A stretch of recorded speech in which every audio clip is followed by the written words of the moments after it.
आज हम लोग कक्षा 12वीं में नागरिक शास्त्र विषय जनता इंटर कॉलेज में पढ़ेंगे। आज 26 अप्रैल है। प्यारे बच्चों, जैसा अभी हमने दूरदर्शन पर देखा है, प्रधानमंत्री मन की बात कर रहे थे कोरोना वायरस से जंग में, तो आप भी कोरोना वायरस से जंग में गरीब लोगों की मदद कीजिए। सोशल डिस्टेंसिंग माने एक से व्यक्ति से दूसरे व्यक्ति के बीच की दूरी 2 गज रखिए। मुंह पर मास्क या गमछा लगा कर रहिए और मानवता की भलाई के लिए हमेशा अपने हाथों को समय समय पर साबुन से धोते रहिए। प्यारे बच्चों, हमारा विषय नागरिक शास्त्र है, इसलिए हम लोगों की बहुत बड़ी नैतिक जिम्मेदारी है कि हम लोगों को राष्ट्र के प्रति ज्यादा सचेत और सजग रहना चाहिए। आज हम लोग कार्यपालिका के बारे में पढ़ेंगे, कार्यपालिका के चयन के बारे में। कार्यपालिका का चयन, कार्यपालिका का चयन कैसे होता है दुनिया के देशों में, कार्यपालिका का चयन, इसका अध्ययन करेंगे इन शीर्षकों के अंतर्गत। पहला है वंशानुगत,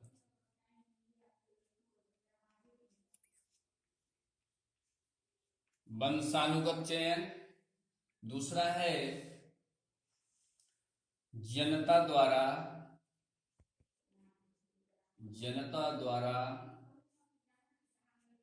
प्रत्यक्ष चयन। तीसरा है जनता द्वारा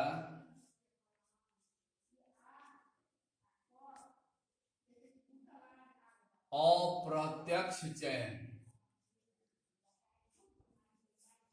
तीसरा है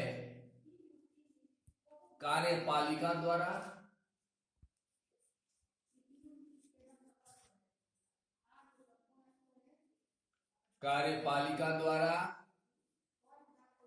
अगला है व्यवस्थापिका द्वारा।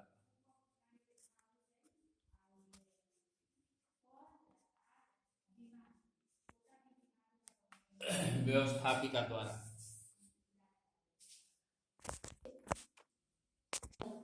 कार्यपालिका के चयन की विधि का हम अध्ययन कर रहे हैं, जिसका निम्न शीर्षकों के अंतर्गत अध्ययन करेंगे। पहला है वंशानुगत चयन की विधि है। वंशानुगत चयन में परंपरागत रूप से, जैसे इंग्लैंड आदि देशों में जहाँ राजतंत्र है, वहां राजा के मरने के बाद उसका जो बड़ा पुत्र होता है वह कार्यपालिका प्रधान के रूप में गद्दी पर बैठता है और वही देश का संचालन करता है, शासन का। दूसरा है जनता द्वारा प्रत्यक्ष रूप से।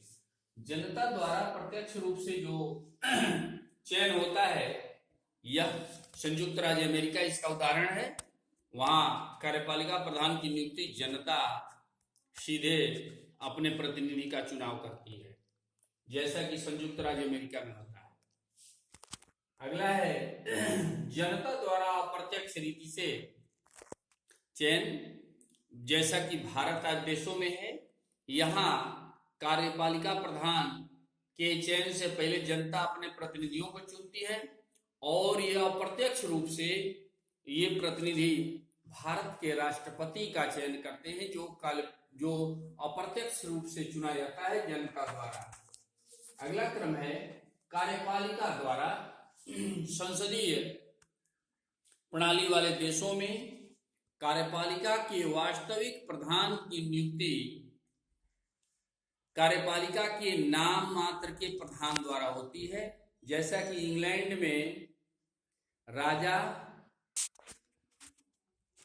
भारत के प्रधानमंत्री की नियुक्ति करता है। इंग्लैंड में राजा वहां के प्रधानमंत्री की नियुक्ति करता है और भारत में नाम मात्र की कार्यपालिका राष्ट्रपति के हाथों में होती है। वह प्रधानमंत्री की नियुक्ति करता है, जो कार्यपालिका का वास्तविक प्रधान होता है। प्रधानमंत्री सहित मंत्रिमंडल उनकी नियुक्ति कार्यपालिका के नाम मात्र के प्रधान द्वारा होती है। और कुछ राष्ट्रों में एक अन्य प्रक्रिया है व्यवस्थापिका के द्वारा, जैसे व्यवस्थापिका के द्वारा स्विट्जरलैंड आदि देशों में, सोवियत रूस है, इन देशों में यह व्यवस्था है कि व्यवस्थापिका कार्यपालिका प्रधान की नियुक्ति करती है।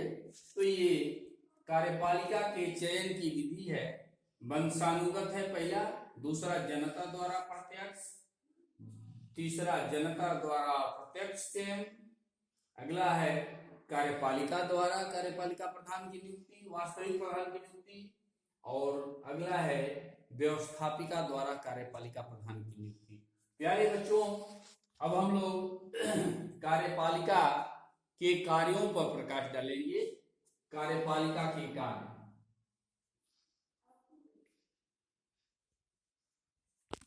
कार्यपालिका के कार्य हम लोग देखेंगे।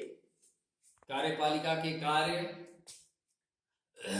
क्या होते हैं, इसका हम लोग अध्ययन करेंगे निम्न शीर्षकों के अंतर्गत। पहला नंबर है विधायी कार्य, कार्यपालिका का।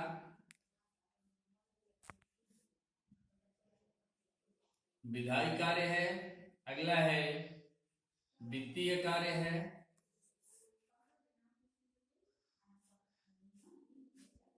वित्तीय कार्य है। अगला है प्रशासनिक कार्य है।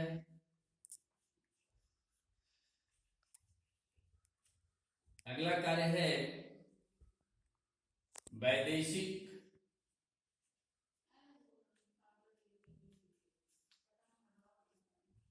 कार्य है। अगला कार्य है न्यायिक कार्य है।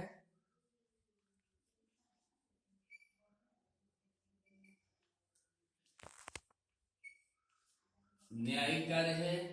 अगला है सैन्य कार्य।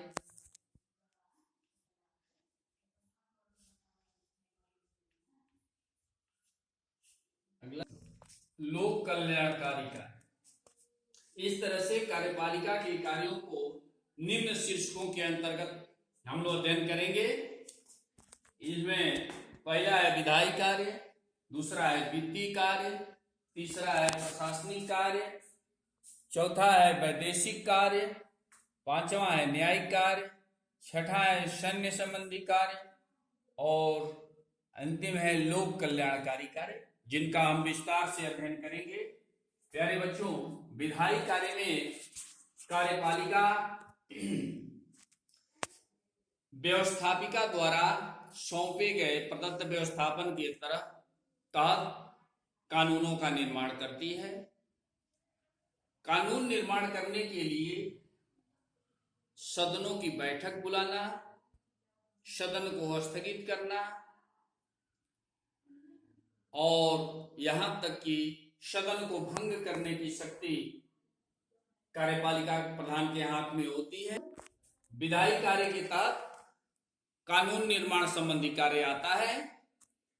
कानून निर्माण वास्तविक कार्य सैद्धांतिक रूप से व्यवस्थापिका के हाथ में होता है, लेकिन उसका सारा व्यवस्था, चूंकि लोकतंत्री देशों में, संसदीय प्रणाली वाले देशों में मुख्य रूप से यह देखा जाता है कि दलीय अनुशासन के कारण विधायी कार्य कार्यपालिका से लेकर व्यवस्थापिका तक प्रभावी होता है, जो व्यक्ति कार्यपालिका का वास्तविक प्रधान होता है। जैसा कि भारत, इंग्लैंड आदि देशों में वहां के प्रधानमंत्री की स्थिति होती है, तो ये विधायी कार्य कार्यपालिका का कार्य करती है। सैद्धांतिक नहीं, व्यवहारिक रूप में, लेकिन काम ये करती है सदन को आहूत करना, सदन की बैठकों को स्थगित करना, सत्रावसान करना आदि इसके कार्य है, और विधेयकों की तैयारी करती है, कानून बनवाती है और उसको पास करवाती है। अगला कार्य है वित्तीय कार्य है, जो बहुत महत्वपूर्ण कार्य है कार्यपालिका का। कार्यपालिका का एक सदस्य देश का वित्त मंत्री होता है। देश का वित्त मंत्री देश के लिए बजट तैयार करवाता है अपने विभागीय कर्मचारियों के माध्यम से। सदन में, दोनों सदनों में बारी बारी से प्रस्तुत किया जाता है, पास करवाया जाता है, कौन सा कर लगाना है, किस मद से कौन सा कर आएगा, देश का बजट कैसे पूरा किया जाएगा, किस मद में कितना खर्च करना है, यह निर्धारण वित्तीय कार्यपालिका के जिम्मे होता है। यहां तक कि संकटकालीन स्थिति में कोषों की व्यवस्था करना कार्यपालिका का काम हो जाता है, बहुत महत्वपूर्ण कार्य हो जाता है। अगला कार्य है प्रशासनिक कार्य है। निर्माण संबंधी कार्य व्यवस्थापिका करती है, लेकिन उनको लागू करने के लिए कर्मचारियों की नियुक्ति, उनका नियंत्रण, करों के संग्रह की व्यवस्था करना आदि कार्य प्रशासनिक कार्य कार्यपालिका के जिम्मे होता है।